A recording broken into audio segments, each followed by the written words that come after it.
Morpheus says it. Most people's minds are not ready to be free. Most people are so dependent on the system that they'll fight to defend it. Their minds are not ready to be free. I was walking to college with a couple of my friends, and a Ferrari drove past. And I said, bro, you see that? And he goes, yeah, what about it? I said, doesn't that piss you off? I must have been about 16. He goes, why?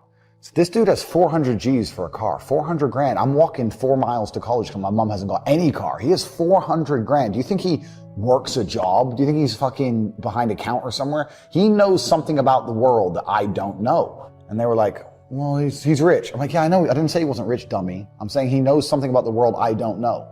And I was intrigued, and it angered me. I couldn't sleep for weeks. I was pissed off. Every time I saw somebody with genuine money, I understood that everything I was being told and taught and they were trying to make me believe just simply wasn't true. I was like, this is bullshit. None of these people are getting these things by following the path that the system is trying to make me follow. The average people come to me and say, what do I do? I'm just the average guy. And my only answer is stop being the average guy. It's my only answer. You can't just be the average guy anymore. The idea from the 1950s that you can just be the normal, average, law-abiding, hard-working citizen and you'll have a good life is gone. Any man out here who goes, I'm just going to work hard, do my bit, and obey the laws, and I'll have a good life. No, you won't. No, you will not. Just doing your job is never going to make you rich because you're just going to be taxed into infinity and you're going to stay broke. A lot of the things people are told about how to make money was accurate, but it's no longer accurate. I knew there had to be another way. I knew that just working for money was a paradigm that wasn't true. So I'd say this another thing. I say to people who ask me, they go, Andrew, how do I get rich? The number one habit that people need to adopt, and this is a habit I had for a very long time, and I've actually recently cleared it from my brain because I've reached a point where peace of mind is worth more than money. But every single time money is spent, you need to identify how your money was taken from you. And I say taken because money can't be made. Money is taken. Because the only people who can make money are the government. So if you're a government, you can make money. You can print it from thin air or a bank.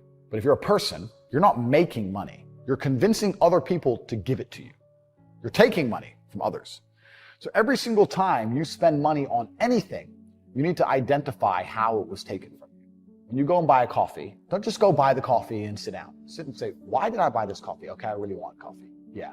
But then why did I go into this store and not that store? Is it better advertising? Does it have less of a line? Do they have seating? How did they convince me to come in here? How much did this coffee cost? 6 quid. What's the profit margin on that? Probably £5.50, £5.80, probably by the time the cup probably costs more than the coffee. The coffee is just water. How did they convince me to spend £6 in this place? And when you sit there and analyze it, you all start to learn little lessons about business. You'll learn about the importance of the signage. You'll learn about the importance of there being no queue. Yeah. So that if you ever run a business, tell you, I say with my business, my people all the time, faster. All the time, quicker. Yeah. Like I have a couple businesses that are physical.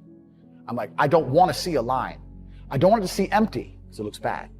So when there's lines, you work fast. When we're down to 1 or 2 people, you take your time, you talk to the customer. Right. Keep it so there's like always one person at the thing. Like manage the line. Like people don't think about this stuff. No one's gonna sit and wait in a long ass queue. Maybe some idiots will, but people like me won't. We've got shit to do, right? My time's worth money. I'm not gonna stand and wait in a line. So you have to identify how your money is taken from you. If you start doing that with every single time you spend anything ever, you're gonna start to identify business opportunities, and you're gonna sit there and you're gonna have coffee and you're gonna go, you know what? They could have sold cake and they didn't. Could I outcompete this place? Let's imagine I had the money to start a coffee shop right next door. How would I outcompete them? Well, I'd have cake because they don't have cake. Also, most people in here are businessmen. And the guy serving some dude. No, we need a cute waitress. His ass is fired. We need a chick. People don't even think about this stuff.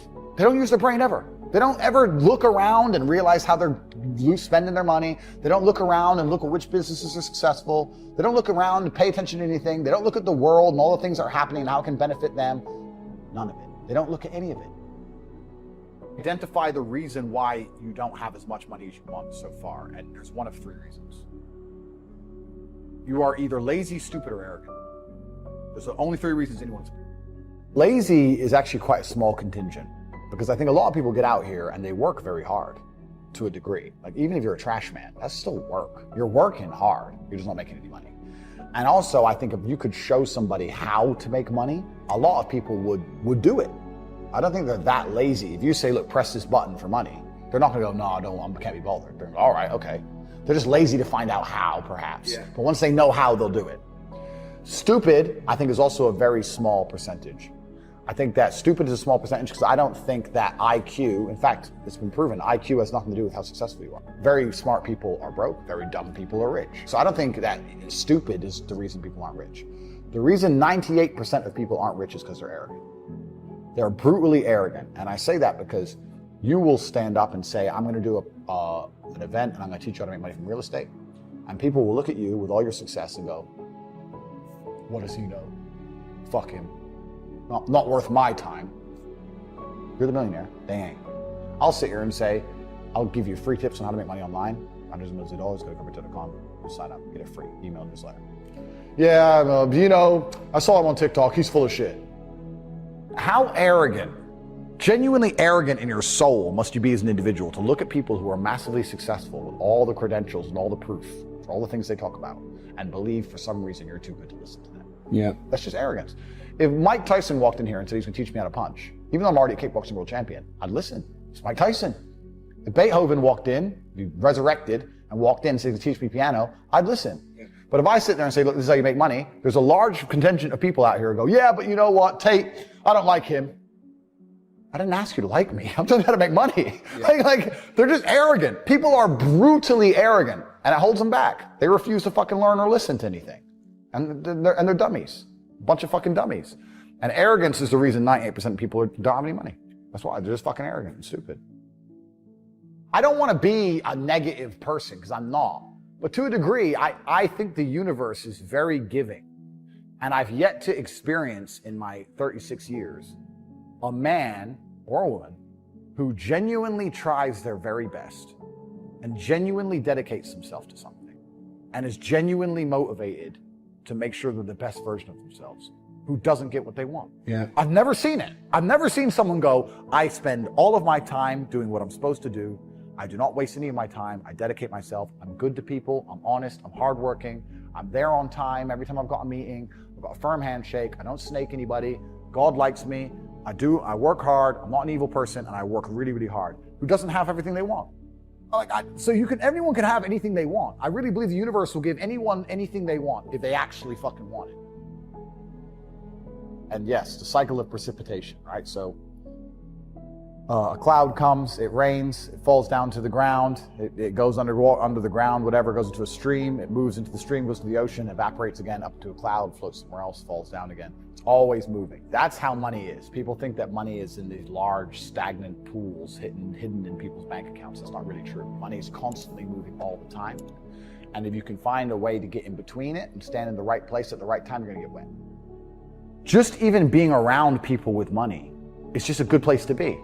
I'll give you an example. I was in Romania and I have the largest car collection probably in Romania. I have 28 supercars, everything you can name.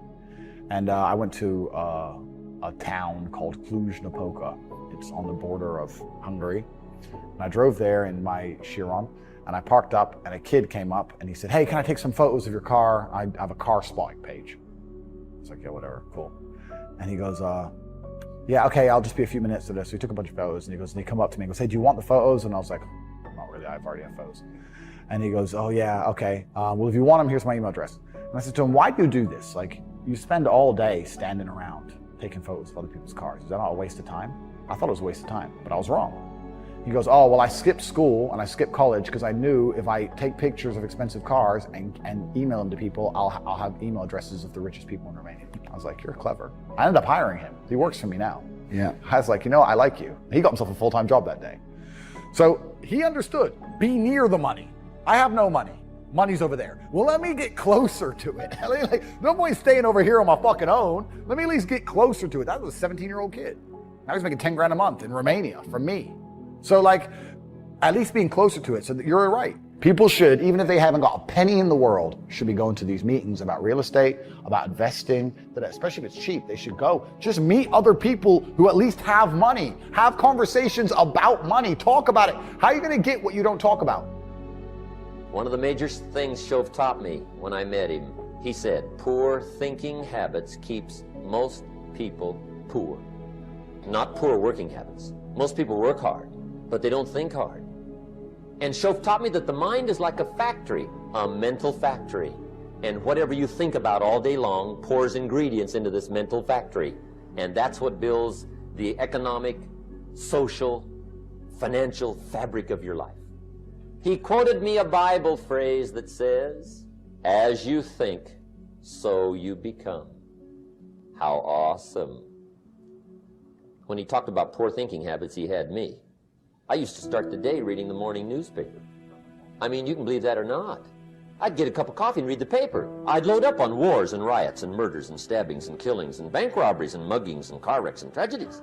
I'd even read the back pages. I seem to like that stuff for some weird reason. I'd load up on all that, and then I'd start the day. You can imagine the kind of days I used to have.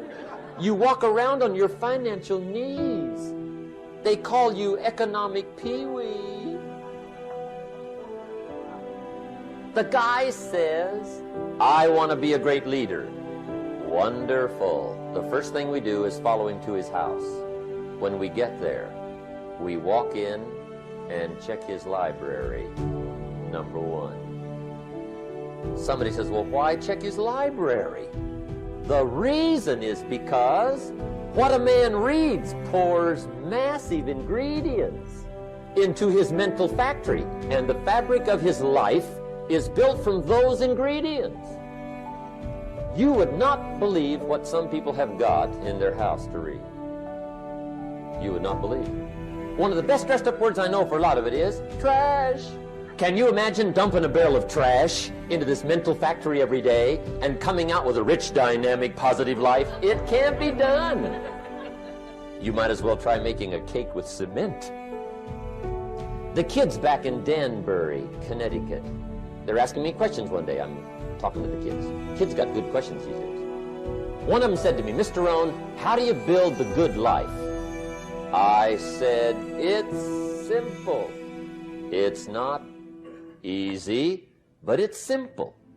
Here's how you build anything. Select the right ingredients, keep out the wrong ingredients, and it starts with thought. Everything starts with thought. So you must be wise and careful what you think about, because that starts everything. You got to be wise and careful." I asked the kids, what would happen if somebody dropped sugar in my coffee? They said, "Well, you'd be okay." I said, "What if somebody dropped strychnine in my coffee?" They said, "Well, you'd be dead." I said, "Correct. Lesson 1. Life is both sugar and strychnine. You gotta be careful." I said, "What if my worst enemy drops in the sugar?" They said, "Well, you'd be okay." I said, "What if my best friend, even by accident, drops in the strychnine?" They said, "Well, you'd be dead." I said, "Correct. Lesson 2, watch your coffee."